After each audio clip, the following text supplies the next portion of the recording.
Erev Tov,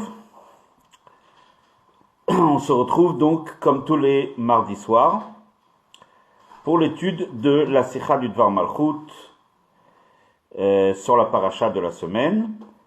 La Sikha qu'a prononcé le Rabbi dans l'année Tafshin Nun Aleph, Tafshin Nun Bet, 5751-5752.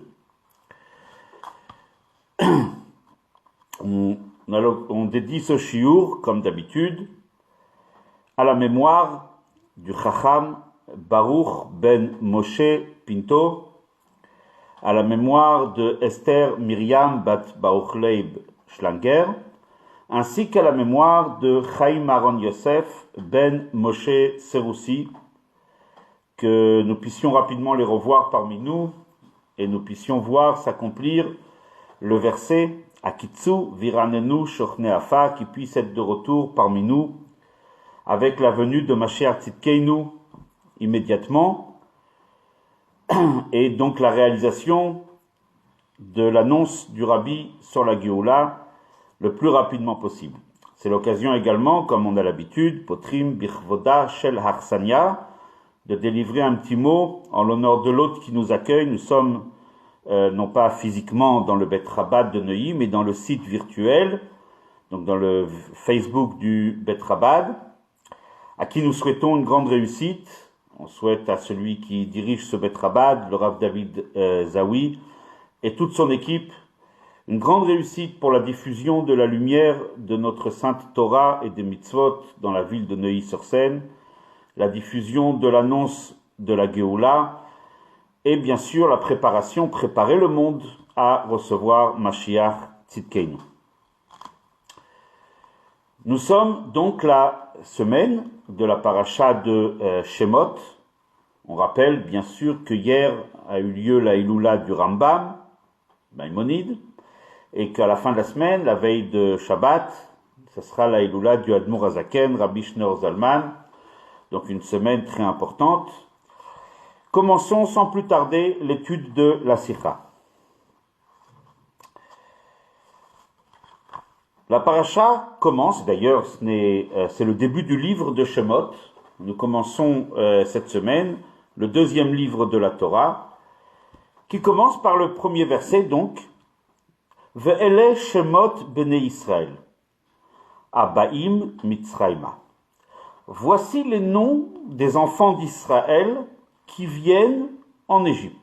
En effet, les précédentes parachiotes, les dernières du livre de Bereshit, le livre précédent que nous avons conclu Shabbat dernier, nous racontent l'arrivée des fils de Yaakov, les fils d'Israël, en terre d'Égypte pour rejoindre Yosef. Et bien sûr, au début, cette venue des frères de Yosef, des fils de Yaakov, se passe le mieux possible. Mais par la suite, comme la paracha nous raconte, un nouveau roi ou quelqu'un qui n'a pas voulu se rappeler de Yosef, commence à prendre des mesures, des décrets terribles contre les Juifs, contre les Bnei Israël. Et en fait, la paracha s'ouvre avec le début de la Galout Mitzrayim, le début de l'exil de Mitzrayim, avec toutes les difficultés, avec les souffrances que les Bnei Israël ont endurées durant 210 ans. Et donc la paracha commence avec le début de l'exil. C'est pour cela que le premier verset nous dit, voici les noms des fils d'Israël, des fils de Yaakov, qui viennent en Égypte. Et là, bien sûr, tout de suite, une question se pose, une question d'ailleurs que va soulever Rashi. Quel est l'intérêt de rappeler les noms des fils de Yaakov qui descendent en Égypte? Leurs noms ont déjà été mentionnés dans la paracha de Vayigash, de façon très détaillée, avec pas seulement les noms des enfants de Yaakov, mais même leurs propres enfants et leurs petits-enfants, et le nom des 70 âmes, des Shivim Nefesh, des 70 âmes qui sont descendues en Mitzrayim. Donc, pour quelle raison la Torah recommence encore une fois? On sait très bien que la Torah compte chaque lettre, pas seulement chaque mot, mais chaque lettre qui est écrite dans la Torah n'est pas écrite pour rien. Donc, quelle est l'idée qui se cache, puisqu'il y a forcément un message, il y a forcément un enseignement, quelle est l'idée qui se cache derrière la répétition des noms des fils de Yaakov? Alors, cette question amène plusieurs réponses. Rashi amène une réponse, rapidement. C'est en fait pour montrer l'affection que porte Akadosh Baruch Hu au Bnei Israël. Il les a comptés durant leur vivant, et une fois qu'ils ont quitté ce monde, puisque l'exil à proprement dit de l'Égypte, de Mitzrayim, commence après la disparition physique, après la mort des fils de Yaakov. Et donc Akadosh Baruch Hu aime tellement ses enfants qu'il les compte, comme on compte quelque chose de précieux. Il va les compter avant et il les compte après leur disparition. C'est pour montrer l'affection qu'Akadosh Baruch Hu a pour les Bnei Israël. Ça, c'est la réponse que nous propose Rashi. Il y a également une autre réponse qui est issue du Midrash, qui nous dit qu'en fait, la Torah souligne que les Bnei Israël sont descendus en Mitzrayim en portant des noms juifs, Reuven, Shimon, Lévi. C'est pour nous indiquer qu'il y a une importance dans le fait de donner un nom juif aux enfants. Car Reuven ve Shimon Nartin, Reuven ve Shimon Salkin. C'est avec des noms juifs qu'ils sont descendus en exil, et c'est avec les mêmes noms qu'ils sont remontés d'exil. Autrement dit, les Bnei Israël ont peut-être connu, on va dire, une chute, pas seulement matérielle, mais aussi spirituelle. Ils ont pris part un peu à l'idolâtrie de l'Égypte, mais il y a certaines valeurs qu'ils n'ont jamais perdues. En l'occurrence, le nom qui représente l'identité, ça ils l'ont gardé. Ils ont gardé ces noms. C'est pour ça que la Torah nous dit les noms avec lesquels ils sont arrivés en Égypte, pour nous dire que ces noms-là sont des noms qui ont été préservés, et c'est avec ces noms qui remontent de Galout. Il y a une troisième réponse sur l'idée de la répétition des noms des fils d'Israël, alors que bien sûr, comme on l'a dit, la Torah l'a déjà dit déjà la paracha dans 2 parachiotes précédentes, la paracha de Vaïgash, et c'est justement la réponse de ce midrash qui nous intéresse, qui constitue le cœur donc de cette sikha. Nous dit ici le midrash, Al Shem Geulat Israël Nizkeru Kan. En fait, il est important de connaître les noms des Bnei Israël qui arrivent en Égypte, car les noms sont porteurs d'espoir. Ces noms-là évoquent la Géoula. Et le Midrash explique chaque nom. Reuven veut dire voir la divinité, voir Akadosh Baruch Hu, qui est lié avec la notion de la délivrance, sortir de l'exil, etc. On ne va pas rentrer ici dans l'explication de chaque nom. C'est ramené dans le Midrash. Reuven, Shimon, Lévi, etc. Tous les noms des Bnei Israël sont évocateurs de la Géoula. Ça, c'est la réponse que donne le Midrash Rabbah, Shmot Rabbah, Al Shem Geulat Israël Nizkeru Kan. Le Midrash va même plus loin. Il dit que pas seulement les noms des Bnei Israël sont évocateurs de la Géoula, de la libération d'Égypte, mais ils portent même en eux la Géoula future, la future Géoula que nous attendons tous et qui ne saurait tarder. Par exemple, Yosef, qui veut dire rajouter. Nous dit le Midrash rajouter parce qu'Akadosh Baruch Hu va rajouter et va renouveler la Géoula du Ham Israël, pas seulement en sortant d'Égypte, mais plus tard dans la Géoula future, la Géoula Amitit Ve'Ashlema. On voit bien ici que les noms ont un rapport avec la Géoula, déjà avec la libération d'Égypte, mais plus encore, les noms ont un rapport avec la Géoula future, celle que justement nous construisons jour après jour et que nous attendons d'un instant à l'autre. Et là, le Rabbi pose une question élémentaire, une question fondamentale. La Torah nous rappelle ces noms-là parce que ces noms sont évocateurs de la Géoula. Bien, nous savons que ici dans la paracha, quand on commence la paracha de Shemot, on est au début des 210 ans d'exil. On est encore très loin de la Géoula. La Géoula va intervenir 210 ans plus tard. Quelle est l'idée de nous rappeler la Géoula qui ne va venir que 210 ans plus tard? Plus encore. La situation que nous vivons quand on commence la paracha de la semaine, Le verset lui-même le décrit d'une façon parfaite. Habbaim Mitzrayma, les Bnei Israël viennent en Égypte, ils débarquent dans la galoute. Quelle est l'idée? De nous parler de la Géoula alors qu'on commence la galoute, on commence l'exil. Nous parler des noms des Bnei Israël qui sont évocateurs de la Géoula aurait dû être dit à la fin des 210 ans d'exil. Ne mélangeons pas les situations. Lorsqu'on est dans une situation difficile, d'épreuve, de galoute, il convient peut-être, comme on dit en français, de faire le dos rond, d'attendre la Géoula, et à ce moment-là, lorsqu'on passe à la Géoula, de rappeler les noms des Bnei Israël qui sont évocateurs de cette Géoula. Mais alors qu'on n'est encore qu'au début, le dit le verset, Veleshmod Bnei Israël Habbaim Mitzrayma, les Bnei Israël qui viennent en Égypte. On est au début de cette descente en exil. Alors quelle est l'idée de nous parler des noms évocateurs de la Géoula? C'est peut-être même quelque part une sorte de... c'est un peu... On oserait peut-être un peu dire le mot, peut-être un peu cynique. Je ne sais pas si on peut employer ce mot-là. Nous parler d'une Géoula qui est encore loin d'arriver, qui va attendre 210 ans. Même d'ailleurs dans les parachiotes, on sait très bien qu'on n'a pas besoin de 210 ans de lecture de la Torah pour arriver à la Géoula. La Torah nous donne un récit compact. La paracha de Shemot parle du début de la galoute, et ce n'est que dans la paracha de Bo, 2 parachiotes après, que la Torah nous raconte la fin des 210 ans et la sortie d'Égypte. La paracha de Bo, de Béchalach.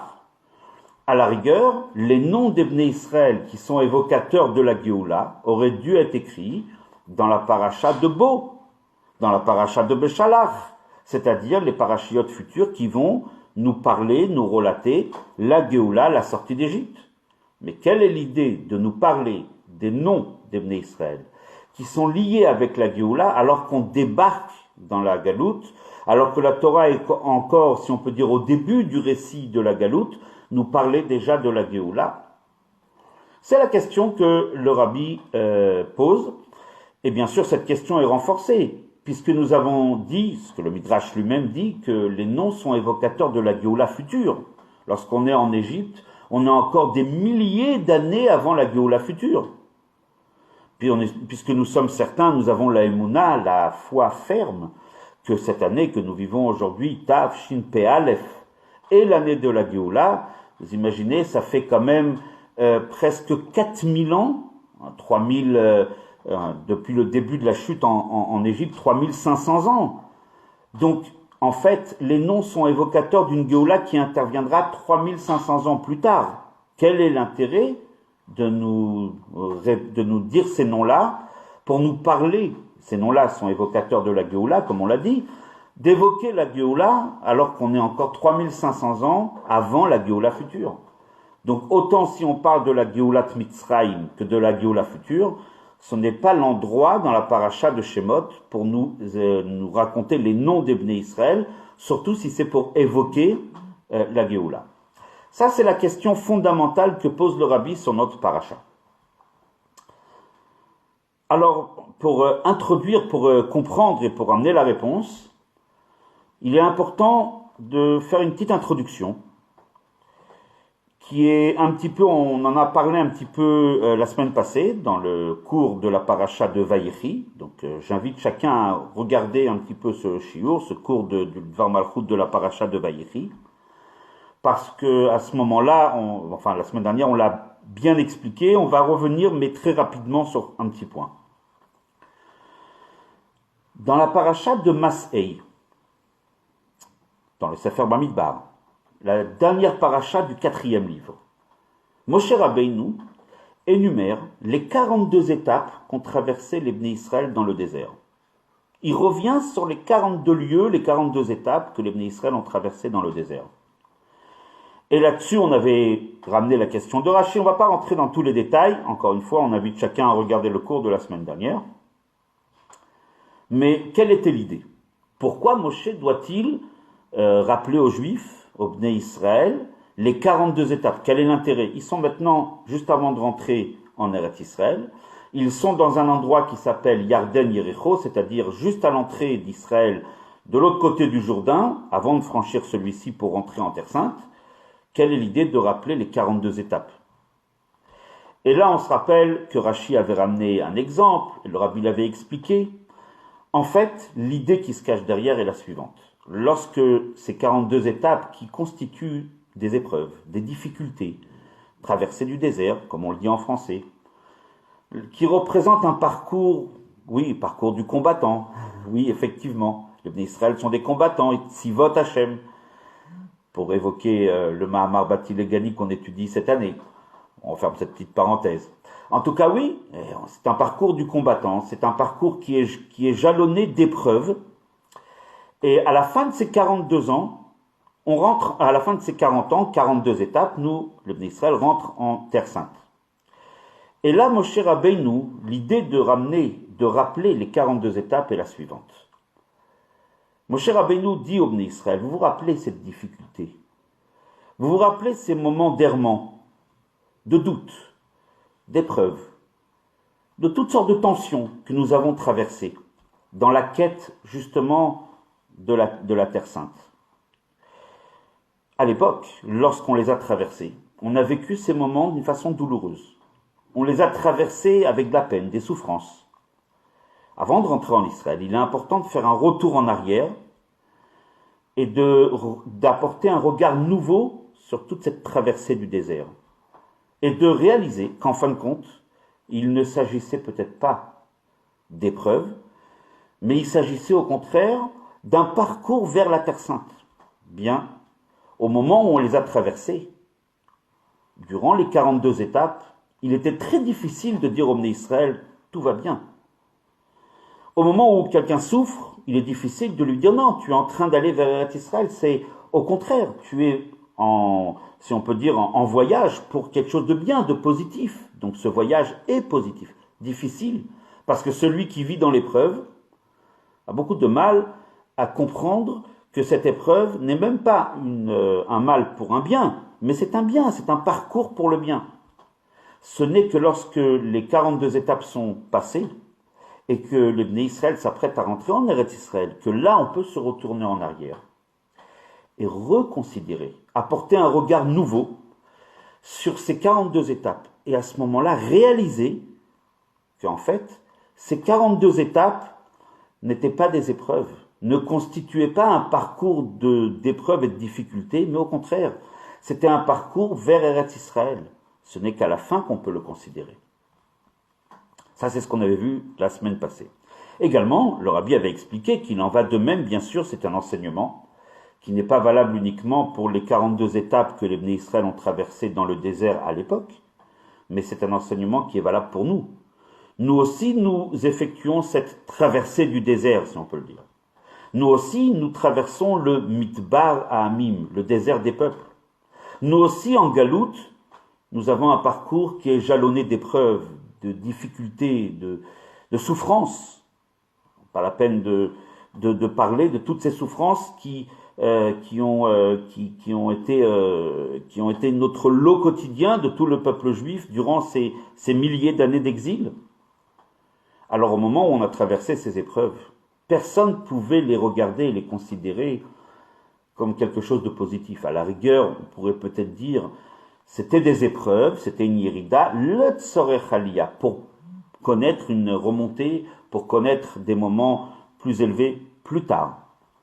Ça, c'était valable au moment où on a traversé ces épreuves. Mais lorsqu'on est maintenant, nous dit le Rabbi, comme les Bnei Israël à l'époque, qui s'apprêtent à rentrer en Eretz Israël, nous aussi nous sommes à Yarden Yericho.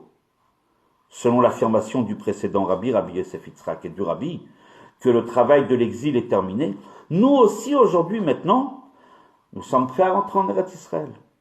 Nous aussi, à l'image de Moshe Rabbeinu, on doit faire un retour en arrière, revisiter, si on peut dire de cette sorte, revisiter notre passé, nos épreuves, nos souffrances, notre exil, et commencer à réaliser qu'en fait, il ne s'agissait pas d'épreuves, mais il s'agissait d'un véritable parcours vers la Géoula.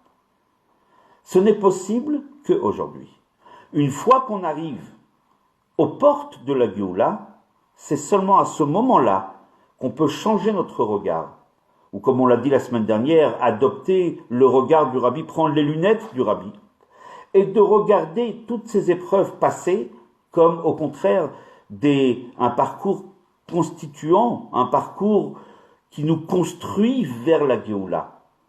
Mais ça, on ne pouvait pas le vivre à l'époque. C'était quelque chose qu'on ne pouvait absolument pas comprendre. Quelqu'un qui souffre, même de lui dire c'est une souffrance pour un mal, pour un bien, c'est déjà difficile. À plus forte raison de lui dire non, c'est un bien, tout va pour le mieux, t'inquiète pas, t'es en voie vers la Géoula. C'est quasiment impossible, c'est impossible.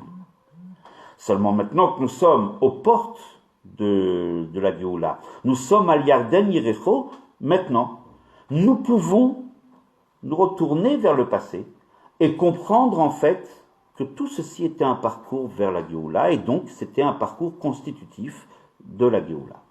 C'est ce que nous avons expliqué la semaine passée. Mais une question reste.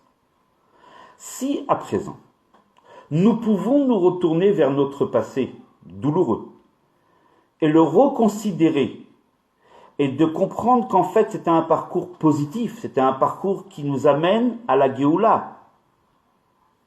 C'est quelque chose qui peut se faire aujourd'hui, nous dit le Rabbi. Mais est-il nécessaire de le faire? Moshe Rabbeinu l'a fait, pourquoi? Il aurait pu dire au Bnei Israël, si vous souhaitez, c'est souhaitable, c'est pourquoi pas, ça serait une bonne chose de reconsidérer. Mais est-on obligé de reconsidérer notre parcours difficile et de changer notre regard sur ce parcours-là, sur cette traversée du désert? Est-ce que c'est une obligation ou c'est simplement une possibilité? Si on regarde ce que la Torah nous raconte, Moshe Rabbeinu rappelle les 42 étapes, apparemment c'est une obligation. Apparemment c'est une condition même sine qua non pour pouvoir rentrer en Eretz Israël. Oui, il est important de se retourner vers ce passé et de le regarder différemment. Alors la semaine passée, nous n'avons pas parlé de ce point-là.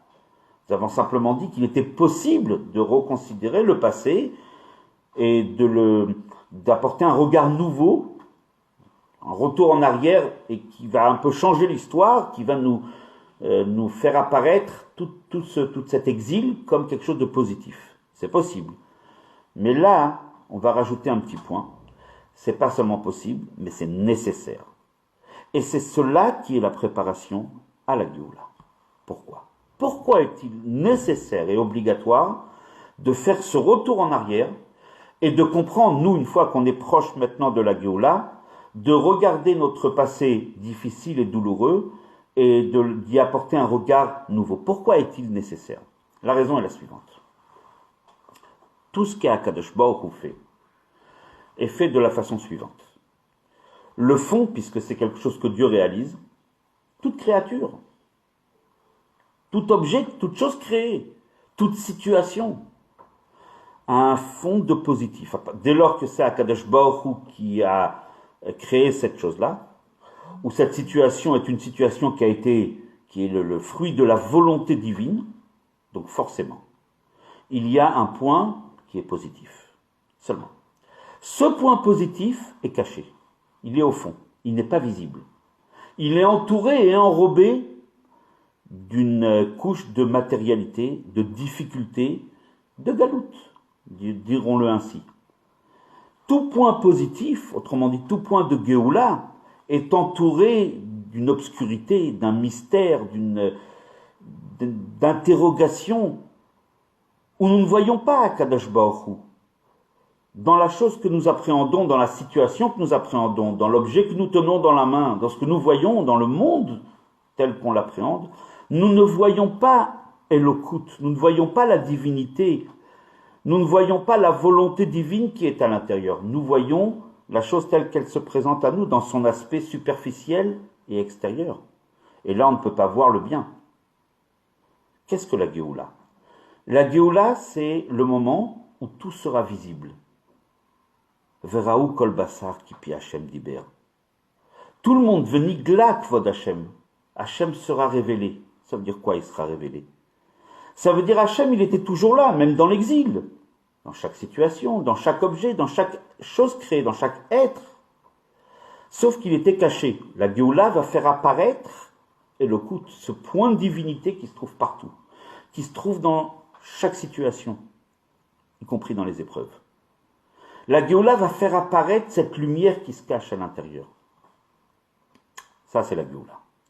C'est pour cela que maintenant qu'on est proche de la Géoula, justement, nous avons ce travail qui nous est confié, Akadosh Baruch Hu nous a donné ce travail, de construire cette Géoula. Et c'est pour cela que nous devons de retourner un petit peu sur nos pas, enfin de faire un petit retour en arrière, de revoir le passé. Maintenant, nous sommes capables de le faire. C'est pour ça que ça nous est exigé. Parce que maintenant, nous avons la capacité, nous avons la possibilité. Au moment de traverser l'épreuve, il était impossible de voir le point positif qu'il y a dans la chose. C'est trop difficile. Des grands tzadikim l'ont vu, ils ont vécu avec la Géoula. On a parlé du Rambam, on va en parler aussi, bien sûr, dans la Sikha. Mais beaucoup de tzadikim, et je fais une petite parenthèse, des tzadikim qui ont passé la Shoah, l'épreuve la plus terrible de la galoute. Et ils ont su comprendre ils ont su rester attachés avec Akadosh Baruch Hu. Il y avait un grand tzadik qui vivait dans le ghetto de Varsovie, qui s'appelait le Admour de Piaseczna, qui lui a écrit clairement, il a même dans le ghetto, avant d'être lui-même tué, Al-Kiddush Hashem, il faisait des drachot Shabbat, même pas dans la synagogue, dans ce qui restait des ruines de la synagogue dans le ghetto. Et il renforçait la émouna de ses frères. Ces drachot ont été écrits après Shabbat, ont été retrouvés après dans des bouteilles. Et il écrivait que jamais il n'a senti la proximité avec Akadosh Baruch Hu aussi importante et aussi grande que durant ces heures si sombres. C'est des grands tzadikim. Les grands tzadikim peuvent voir, même lorsqu'ils sont dans le noir absolu, ils voient le fond, ils voient le positif, ils voient Elokut, ils voient la divinité qui est dedans. Nous, êtres ordinaires, nous sommes totalement incapables. Seulement, comme on a dit, maintenant que nous sommes à Yarden Yerecho, nous sommes proches maintenant de la Géoula, nous pouvons à ce moment-là porter un regard nouveau. Nous pouvons porter un regard différent et considérer que tout ce que nous avons traversé, en fait, était des étapes constitutives vers la Géoula, donc positives. Et il est même pas seulement possible, il est même nécessaire de le faire. Parce que justement, en portant ce regard, nous sommes en train de réaliser quelque chose d'extraordinaire.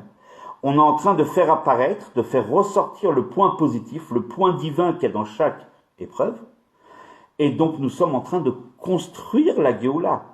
Lorsque le passage de l'exil, qui est noir, va être revisité, encore une fois, nous en avons la possibilité maintenant, il va être revu d'une façon nouvelle. Cette nouvelle vision va en fait faire apparaître le positif, le bien qui est dans la chose, et donc va faire en sorte que entre avant l'exil et l'après-exil, tout ça c'est une seule et même ligne. On va établir un pont entre l'avant-épreuve, l'avant-exil et la Géoula, et en fin de compte, on va se rendre compte que la Géoula était toujours là. La Géoula s'est toujours cachée dans la galoute. Et c'est justement notre travail, de la chercher, cette Géoula, et de la faire apparaître. De faire apparaître le point divin, le point lumineux qu'il y a même dans les situations les plus obscures. Mais encore une fois, c'est seulement maintenant que nous pouvons le faire. Maintenant que nous sommes à la fin de l'exil, selon les déclarations du rabbi précédent et du rabbi, maintenant nous en avons la possibilité, et donc le devoir de le faire, pour justement éclairer ce parcours de galoute, et le transformer en ce qu'il était véritablement. Il n'y a pas besoin d'être transformé, mais en faisant apparaître, en révélant ce qu'il était véritablement, c'est-à-dire une Géoula. Ce parcours de galoute, en fait, cachait véritablement la Géoula. La Géoula s'est cachée et se cache jusqu'aux derniers instants de la galoute. Et c'est à nous de la débusquer, c'est à nous de mettre en lumière, de faire apparaître le positif, le divin qu'il y a dans chaque situation, qu'il y a dans chaque épreuve, pour justement établir un lien et établir une Géoula dans les tout derniers instants encore de la galoute. C'est un principe un petit peu, on va dire, j'ai essayé de le dire un petit peu, de le faire un résumé, mais c'est un concept assez profond. C'est intéressant bien sûr de revenir là-dessus, peut-être on reviendra dans d'autres sikhot, puisque le Rabbi va nous aider à porter ce regard-là dans d'autres sikhot. Je pense la prochaine fois que nous allons aborder ce thème, ça sera dans la paracha de Kitissa sur la faute du veau d'or, encore une épreuve justement, encore un moment de chute. Et on va le voir encore dans d'autres parachiotes où le Rabbi, cette même année, Tafshinun Aleph Tafshinun Bet, l'année où le Rabbi a déclaré que c'était le début de la Géoula, fin de la Galoute, début de la Géoula, justement cette année-là, le Rabbi est beaucoup revenu sur ce thème-là, le thème justement de porter un regard nouveau, maintenant que nous en sommes capables, parce que nous sommes à l'approche de la Géoula. Donc justement, nous devons le faire pour faire apparaître la Géoula et pour réaliser et pour enlever tout l'aspect négatif qu'il y avait autour et faire apparaître l'aspect positif, construire la Géoula. Pas construire la Géoula, c'est une erreur. La révéler. Oui, dans le titre du cours de ce soir, où se cache la Géoula? Elle est là. La Géoula est ici. C'est justement, il ne faut pas attendre que finisse la Galoute pour avoir la Géoula. Notre travail dans les tout derniers instants de la Galoute, c'est de la révéler. De voir, et nous en sommes capables, et le Rabbi nous aide, de voir que dans les tout derniers instants, dans les épreuves, celles que nous traversons aujourd'hui, dans le monde d'aujourd'hui, en fait, il y a quelque chose d'extraordinairement bon, il y a quelque chose d'extraordinairement positif. Nous en sommes capables, le Rabbi nous prête ses lunettes, il nous donne, si on peut dire, cette vision extraordinaire, cette vision de Géoula, cette vision miraculeuse, cette vision merveilleuse. Et c'est pour ça que le Rabbi voit chacun, chaque juif, même l'Avdil, même chaque non-juif, chaque création, comme quelque chose de divin et de potentiellement bon. Parce que justement, avant la Géoula, c'est le moment de révéler les bonnes choses qui en fait viennent des fois avec une apparence de négativité. Après tout cela, on va pouvoir répondre à notre question. On va peut-être rappeler quand même la question. Comment se fait-il que le Midrash nous parle de la Géoula, puisque les noms des enfants d'Israël sont évocateurs de la Géoula. Mais pourquoi nous parler des noms des enfants d'Israël alors qu'on est au début de la Galoute? Ben justement, la réponse maintenant est toute simple. Parce que lorsque le verset nous parle de Abaïm Mitzrayim, cette situation-là où on descend dans l'exil, maintenant, aujourd'hui, quand le Rabbi prononce cette sikha en Tafshin Nun Bet, et nous aujourd'hui en Tafshin Pe Aleph, nous pouvons à ce moment-là, et peut-être qu'aujourd'hui, comprendre et réaliser que même lorsqu'il y a une situation qui en apparence s'appelle Abaïm Mitzrayim, une descente dans l'exil, en fait, cette situation-là, profondément, elle est Géoulat Israël. C'est pour cela que le Midrash vient nous dire, tout au début de la Galoute Mitzrayim, alors qu'on est dans Abaïm Mitzrayim, le verset nous dit, Ve'ele Shemot Bnei Israël. Voici les noms des Bnei Israël, les noms qui sont évocateurs de la Géoula. Oui, on évoque la Géoula alors qu'on est encore dans Abaïm Mitzrayim, parce que Abaïm Mitzrayim, en fait, n'est pas une chute, n'est pas une descente, est une partie de la Géoula. Le Abaïm Mitzrayim, aujourd'hui nous sommes capables de le comprendre, nous devons le comprendre, comme on l'a expliqué, que la descente en Égypte, en fait, c'est déjà un début de Géoula. Donc le verset se comprend parfaitement d'après ce Midrash. Ve'ele Shemot Bnei Israël, voici les noms des Bnei Israël. Ces noms qui sont évocateurs de la Géoula sont mentionnés quand? Abaïm Mitzrayim. Alors que nous descendons en Mitzrayim, mais ça ce n'est qu'en apparence. En fait, quelque part, encore plus loin le Rabbi, nous dit qu'Abaïm Mitzrayim, c'était déjà le début de la Géoula. Et tout ce que nous pouvons, si on peut dire, constater entre la chute et la Géoula finale, voire même la Géoula future, ce n'est que, en fait, qu'une Géoula d'Israël. Ça se présente à nous de la façon Abaïm Mitzrayim. Mais en vérité, ce parcours galouti, ce parcours d'exil, n'est en rien un exil. En fait, ça on ne pouvait pas le dire à ce moment-là. Pendant tout le temps de la galoute, il était impossible de comprendre ce que le Rabbi nous dit aujourd'hui. Le Rabbi ne l'aurait pas dit avant. Le Rabbi nous le dit maintenant parce que maintenant nous sommes capables et nous devons le faire pour justement faire apparaître la Géoula. Donc, en fait, le passouk il est extraordinaire d'après l'éclairage du Midrash. Ve'ele Shemot Bnei Israël. Voici les noms des Bnei Israël, ces noms qui évoquent la Géoula. Habaïm Mitzrayim. Alors que nous sommes à Abaïm Mitzrayim, nous sommes au début de la galoute, on parle déjà de la Géoula. Pourquoi? Pour bien nous indiquer que même quand on est dans une situation de Abaïm Mitzrayim, quand bien même serions-nous au début on est à Abaïm, on vient en Égypte, on y arrive, on est qu'au début, mais déjà comprendre que c'est lié avec Shemot Bnei Israël, c'est-à-dire avec Géoulat Israël. C'est toute l'idée tout le message que nous délivre le Rabbi. Et donc, par conséquent, pour nous, il y a un message extraordinaire. Si la Galout Mitzrayim, Abaim Mitzrayma, est une Géoulat Israël, donc en fin de compte, tous les jours de l'exil, tous les jours de ces 3500 ans d'exil jusqu'à aujourd'hui, en fait, sont des Abaim Mitzrayma, de façon superficielle. Mais profondément, ils sont Géoulat Israël. Lorsque je vais réussir à porter ce regard, à le vivre, à le réaliser, à ce moment-là, je vais faire un lien entre Mitzrayim et la Géoula future, celle que nous attendons. Nous allons en fait réparer l'histoire. Oui, nous allons réinventer l'histoire. En fait, nous allons révéler ce que cette histoire recelait en elle.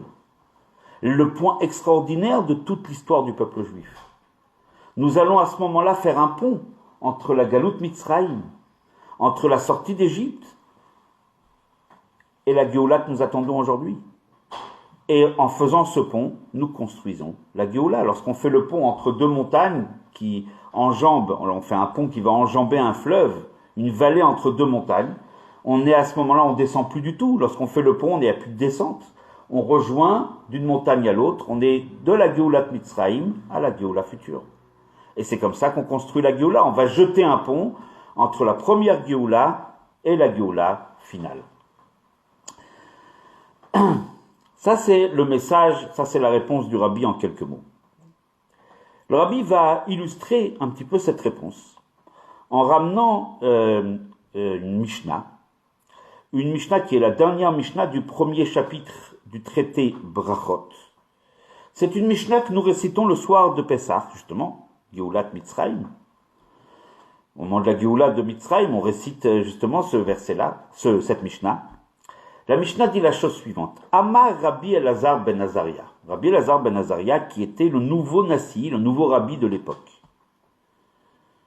Pour rappeler, ce jour-là, où il a dit cet enseignement, c'est le jour où il a été intronisé Rabbi. Le jour de la Nessiout de Rabbi Elazar ben Azaria. Et comme le Talmud nous le raconte, la Gemara nous raconte, il n'avait que 17 ans. Et il avait que 18 ans, pardon. Et il était jeune, et donc Hachem a fait un miracle, et dans la nuit, il a eu des poils blancs qui sont sortis. Il s'est réveillé le matin, et il avait l'air, comme lui-même l'a affirmé, Are ani keben shivim shana. Voilà, j'ai 70 ans maintenant. J'ai l'air, en tout cas, d'avoir 70 ans. Et le premier enseignement qui nous a délivré est le suivant. Amar Rabbi Elazar ben Azaria, dit la Mishnah. Rabbi Elazar ben Azaria nous dit, Are ani keben shivim shana. J'ai l'apparence d'un homme de 70 ans.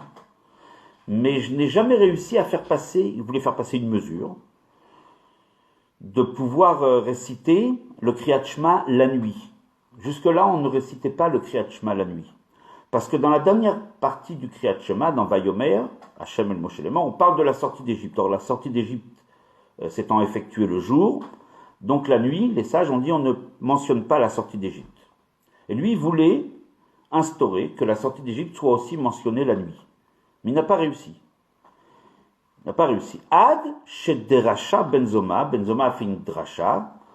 Benzoma a réussi à faire passer cette mesure en faisant une petite recherche et une déduction sur les versets.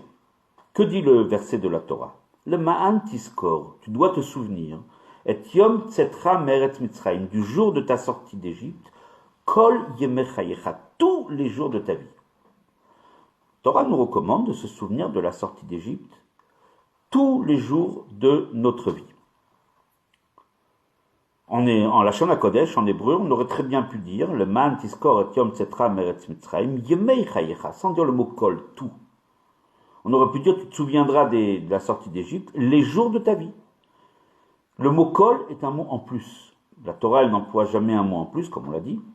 Que veut dire ici le mot kol? Ça vient aussi englober la nuit. S'il y aurait écrit Yemei Chayecha, les jours de ta vie, on aurait pu imaginer que la sortie d'Égypte doit être mentionnée uniquement le jour. Yemei Chayecha, les jours de ta vie. Dès lors que la Torah va rajouter un mot pour appuyer, kol, ce mot kol, tout qui n'était pas nécessaire dans dans la façon de dire la phrase en hébreu, si on dit le mot kol, c'est pour englober, c'est pour inclure aussi autre chose que les jours, c'est-à-dire les nuits. Et donc, les nuits, dorénavant, on pourra aussi réciter la troisième partie du Shema, celle qui parle de la sortie d'Égypte. D'ailleurs, les sages, lorsqu'ils ont entendu la dracha de Ben Zoma, ils ont même rajouté, ce n'est pas une divergence, comme dit le rabbi, ils ont rajouté un enseignement, et ils ont été encore plus loin.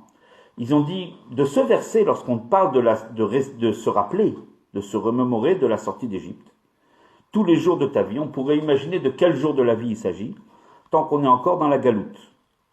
Car quel est l'intérêt de se rappeler de la sortie d'Égypte une fois qu'on est dans la Géoula? Oui, ça c'est Yemei Chayecha, les jours de ta vie, les jours où nous vivons en exil. Si la Torah a rajouté un mot apparemment inutile, Kol Yemei Chayecha, c'est aussi pour englober, pour induire aussi, que même plus tard, au moment de Mashiach, on se rappellera de la sortie d'Égypte. Donc l'enseignement de Rabbi Elazar ben Azaria est le suivant, on va synthétiser. Pas seulement au final, pas seulement durant l'exil, nous devons de nous souvenir de la sortie d'Égypte, mais même au moment de la Géoula future, on va mentionner, on va se rappeler de notre sortie d'Égypte. Et là vient la question, quel est l'intérêt? Quel est l'intérêt une fois qu'on est dans la Géoula, qui sera forcément une Géoula plus grande que celle de la sortie d'Égypte? Et pour cause. Après l'Égypte, nous avons connu d'autres exils. Après notre Géoula que nous attendons, nous ne connaîtrons plus du tout, Baruch Hashem, d'exil. Donc forcément, c'est une Géoula plus forte. Quel est l'intérêt au moment de la Géoula future de se rappeler de la sortie d'Égypte? Alors il faut comprendre que la sortie d'Égypte n'est pas simplement un récit historique. Il y a un message très fort. On va par exemple citer le Chinour, qui est un livre qui explique le sens des mitzvot, qui nous dit que la Yetziat Mitzrayim, en fait, ce n'est pas seulement un récit, ce n'est pas seulement un passage historique. C'est un fondement dans notre Torah et dans notre foi, comme ça dit le Chinour. Yesod gadol betorateinu ou be'emunateinu. Pourquoi? En quoi est ce fondement? Qu'à ce moment-là, Akadosh Baruch Hu a créé, a innové, a ouvert tout le sujet de la Géoula. En fait, c'est une porte ouverte vers la Géoula qui s'est ouverte, qui s'est effectuée au moment de la sortie d'Égypte. Et c'est justement, si on peut dire, on le dit en français, c'est la mère de toutes les Géoulotes, on dit comme ça, c'est une expression. La Géoulat Mitzrayim est en fait le point de départ, pas seulement de la sortie d'Égypte, mais de toutes les Géoulotes futures, y compris individuelles de chacun, et surtout, c'est la clé de la Géoula future. En fait, la Yetziat Mitzrayim est liée avec la Géoula future. Voilà pourquoi, au moment de la Géoula future, nous devrons aussi de se rappeler de la Yetziat Mitzrayim, parce que tout est parti de là. D'ailleurs, la sortie d'Égypte, nous dit le Admor Hazaken dans le Tanya, dans le chapitre 47, c'est un point qui est important dans la Avodat Hashem, dans le service divin. Ce n'est pas simplement un récit historique d'il y a quelques milliers d'années, ou bien une Géoula future que nous attendons. En fait, la Yetziat Mitzrayim, nous dit le Admor Hazaken, s'effectue tous les jours, principalement dans la Tfila. Yetziat HaNefesh Mima'asar HaGuf, la Neshama se libère de l'emprisonnement, de l'enveloppe corporelle dans laquelle elle est emprisonnée. Elle se libère au moment de la Tfila, nous connectons avec Akadosh Baruch Hu. Cette Géoulat Mitzrayim, cette Géoula, en fait, ce n'est pas simplement un fait unique dans l'histoire. Elle est censée se reproduire régulièrement, et comme dit l'Admor Hazaken, tous les jours. C'est pour ça que cette Géoula est tellement importante. Cette Géoula a commencé en Mitzrayim, on l'appelle Géoulat Mitzrayim parce qu'elle a débuté en Mitzrayim. Mais son effet, l'onde de choc de la Géoula, se propage et continue à se propager chaque jour jusqu'à la Géoula. Et voilà pourquoi au moment de la Géoula future, nous devrons de se rappeler de la Géoulat Mitzrayim, parce que c'est en fait le fruit direct de la Géoulat Mitzrayim. Ce qui veut dire que depuis la Géoulat Mitzrayim jusqu'à la Géoula future, et tous les jours qui sont au milieu, sont une seule et même Géoula. Toute l'idée que nous avons développée. Abaïm Mitzrayim, a dit le verset, lorsque nous venons en Égypte, c'est déjà Géoulat Israël. Voilà pourquoi on parle des noms des Bnei Israël qui sont évocateurs de la Géoula. Quand bien même nous sommes au milieu entre la Géoula de Mitzrayim et la Géoula future, mais nous sommes déjà dans un parcours de Géoula, encore une fois. Nous dire cet enseignement-là plus tôt aurait été un petit peu difficile. Mais là, le Rabbi peut nous délivrer cet enseignement. Nous, maintenant qui sommes à la fin, on peut revisiter l'histoire, on peut la revoir d'une autre façon, et nous devons le faire, pour justement pouvoir goûter à la Géoula. Et jeter un pont vers le passé, vers la Géoulat Mitzrayim, mais comprendre qu'en fait, tout ce que nous avons traversé n'était pas la vallée, était le pont qui relie les deux montagnes. Nous étions, chaque jour de la Galoute, nous étions dans un voyage vers la Géoula. D'une façon extérieure, superficielle, nous avions l'impression de descendre dans la vallée afin de remonter la montagne. C'est vrai. Mais d'une façon réelle, profonde, chaque jour est une vague, est un retentissement, est un écho de la Géoulat Mitzrayim, et cet écho va aller jusque la Géoula future. Voilà pourquoi, quel est le message de Rabbi Elazar ben Azaria. Même lorsque nous serons dans la Géoula future, nous devrons de se rappeler de la Géoulat Mitzrayim pour bien comprendre ici que c'est un seul et même phénomène, pas seulement qui a commencé il y a tant et tant de milliers d'années et qui se termine maintenant, mais qui s'est prolongé durant toutes ces années-là. En fait, le message, il est pour nous. Réaliser que même durant ce que nous pouvions, en tout cas, voir comme Abaïm Mitzrayma, comme étant des jours d'exil, ou Yemei Chayecha, les jours de ta vie, des jours sombres, des jours gris, noirs, peu importe, en fait, c'était Géoulat Israël. C'était en vérité Yemot HaMashiach, la ville Yemot HaMashiach. Ça, c'est toute l'idée de Rabbi Elazar ben Azaria. De rattacher chaque jour de l'exil avec la Géoula. De découvrir et de dévoiler que dans chaque jour de la Galoute se cache la Géoula. Et oui, la Géoula se cache dans chaque jour de l'exil. Et par le mérite et le résultat, le fruit de ce regard, en faisant apparaître le positif, le divin, la Géoula qui est dans chaque jour, nous établissons un pont vers la Géoula, et c'est d'autant plus facile maintenant que nous sommes justement à la porte de l'entrée en Israël, à la porte de la Géoula.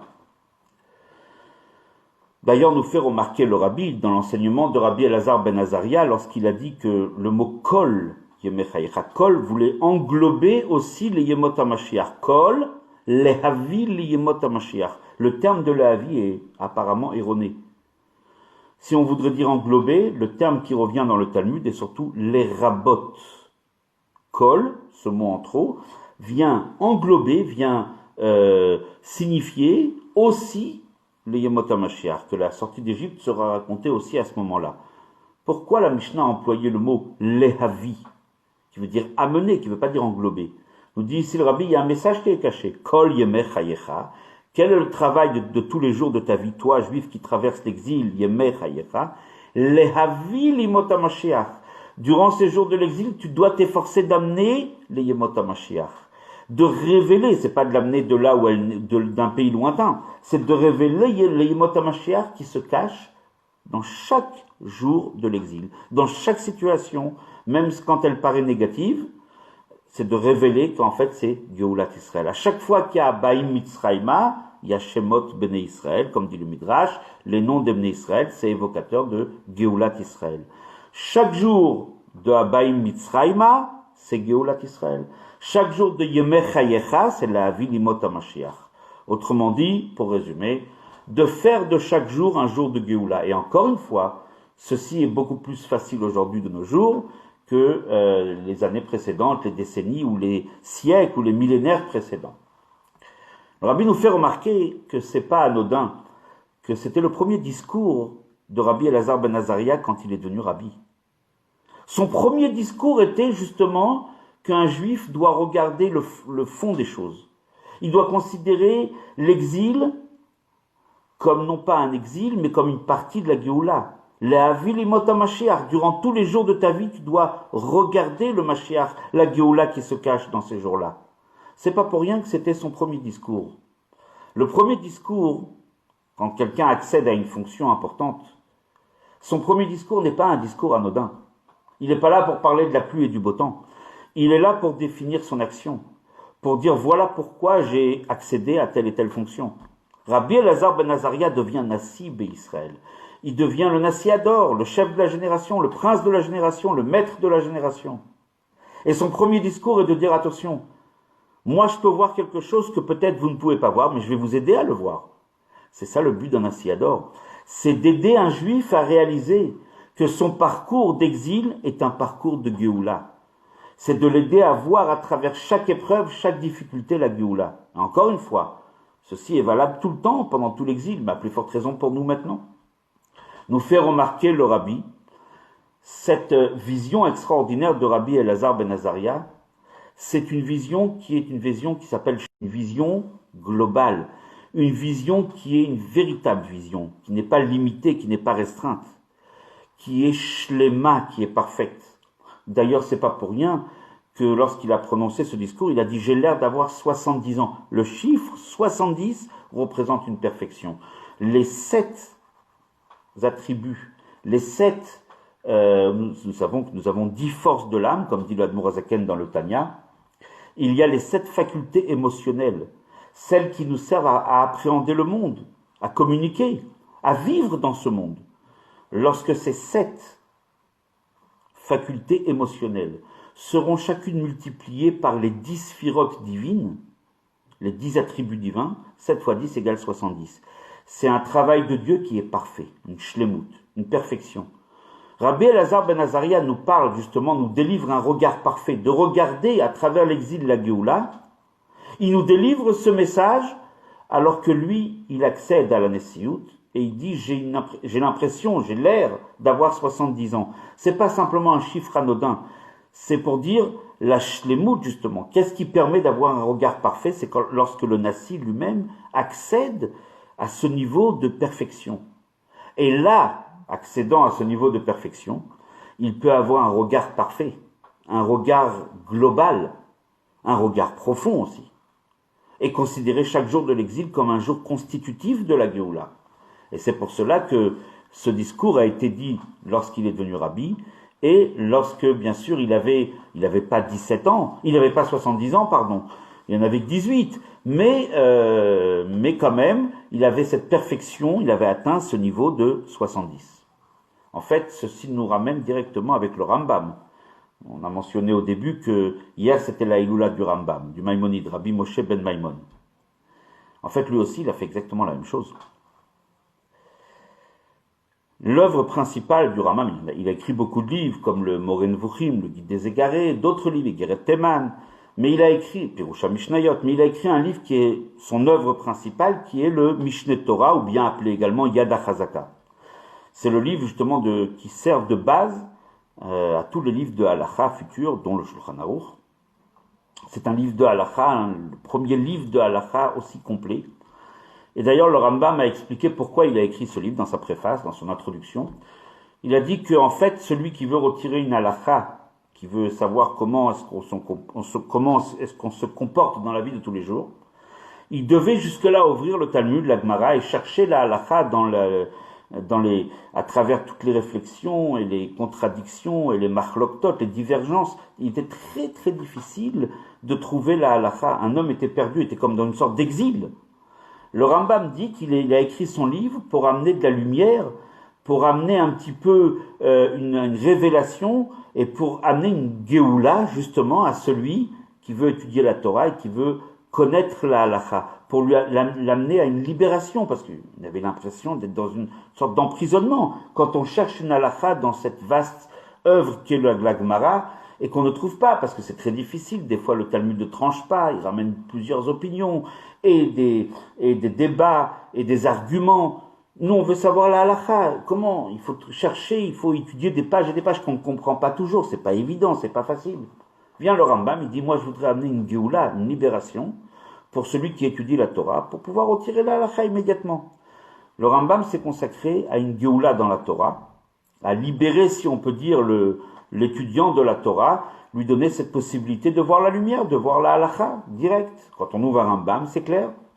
C'est pour ça que se sont appuyés sur cette œuvre-là tous les auteurs, dont l'auteur du Shulchan Aruch et tous les auteurs de livres de halakha qui sont venus après le Rambam. Le Rambam a amené une Géoula. Où est-ce qu'il a écrit son livre? Principalement, il l'a écrit lorsqu'il était en Égypte. Le Rambam vivait dans la ville de Fostat, qui est en fait aujourd'hui le cœur historique de la ville du Caire.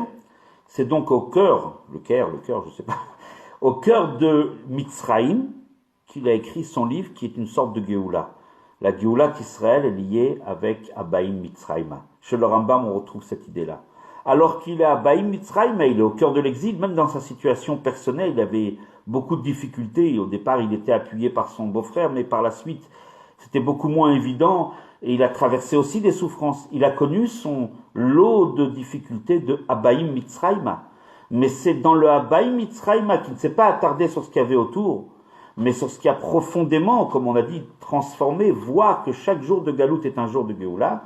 Il a su justement ressortir la Géoula qui se cache dans les situations dites Abaïm Mitzraïma. Il était lui-même en Égypte.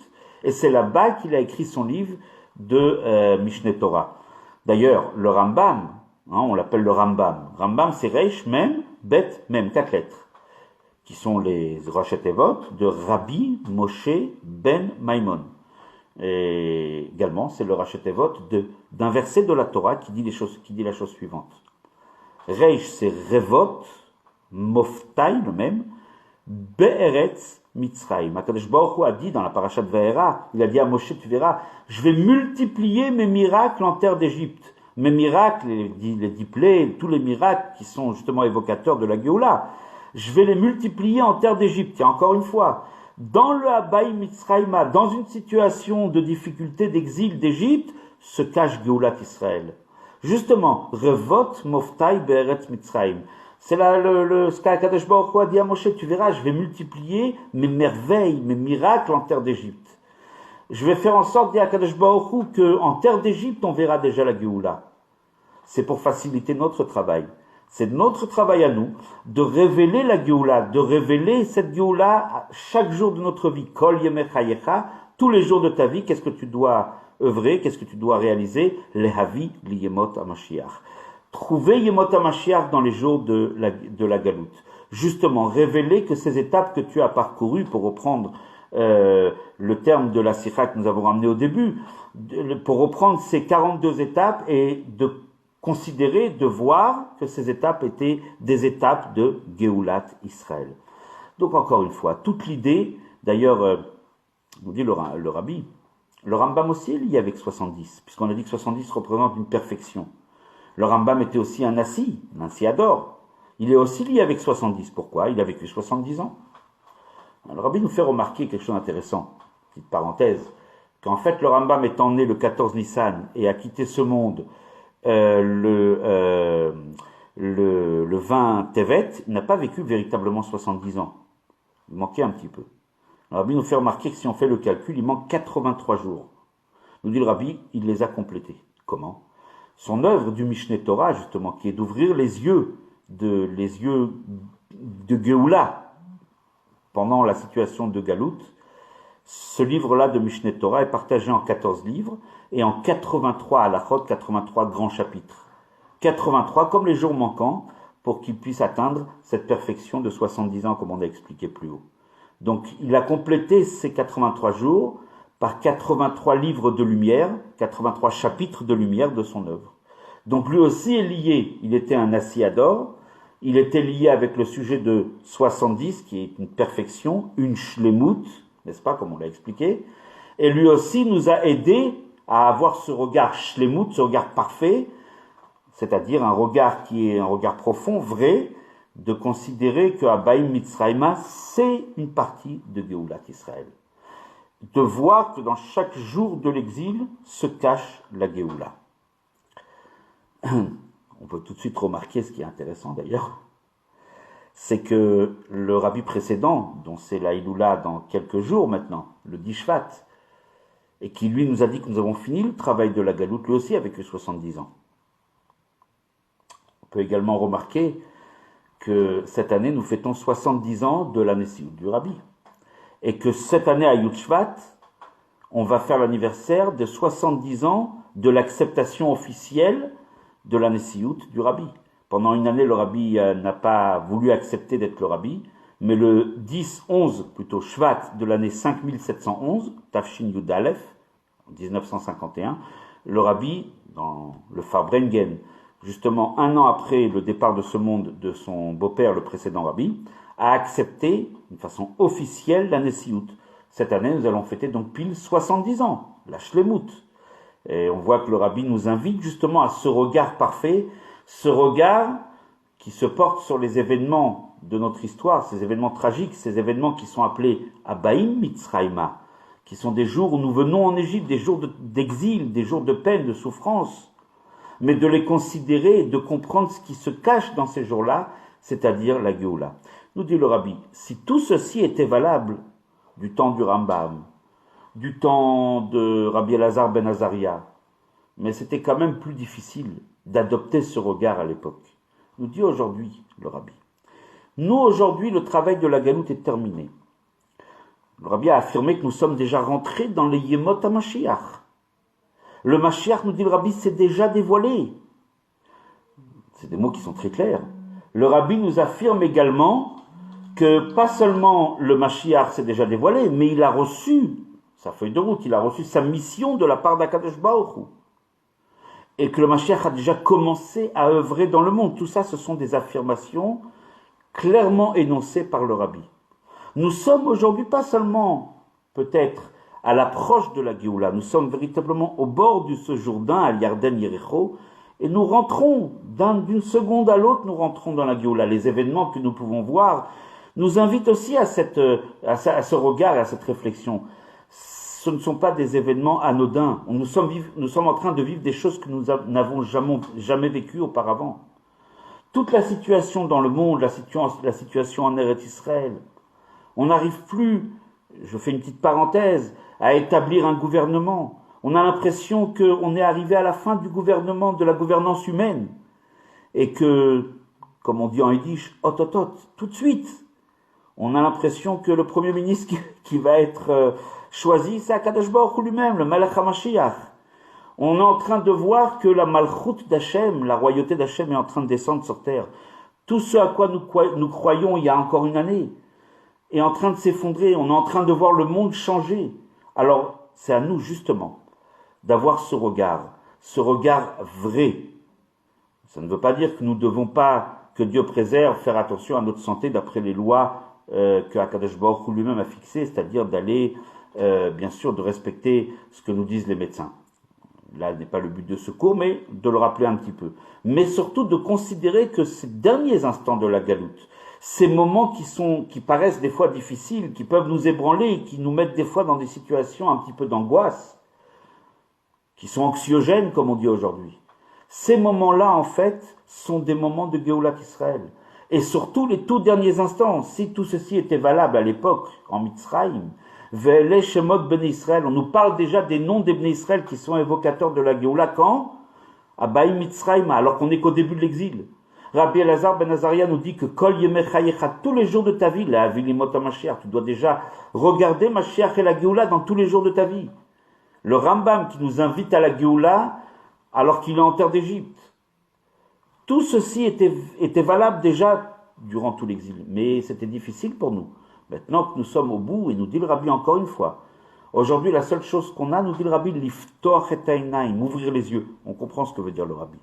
Ouvrir les yeux, ça veut dire réaliser, comprendre que tous ces jours-là recèlent, cachent quelque chose d'extraordinaire, c'est-à-dire la Géoula d'Israël. Et c'est justement en portant ce regard-là qu'on va faire apparaître, qu'on va libérer, qu'on va ouvrir la porte de cette Géoula qui se cache dans notre vie de tous les jours, dans notre quotidien.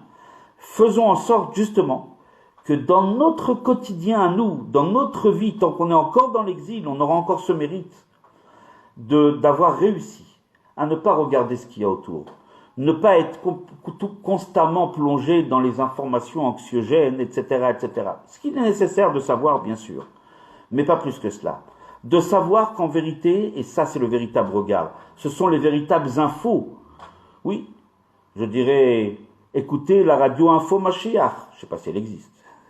Écoutez, suivez les médias qui nous parlent de Géoula, Géoula Info, je ne sais pas comment on pourrait appeler ça.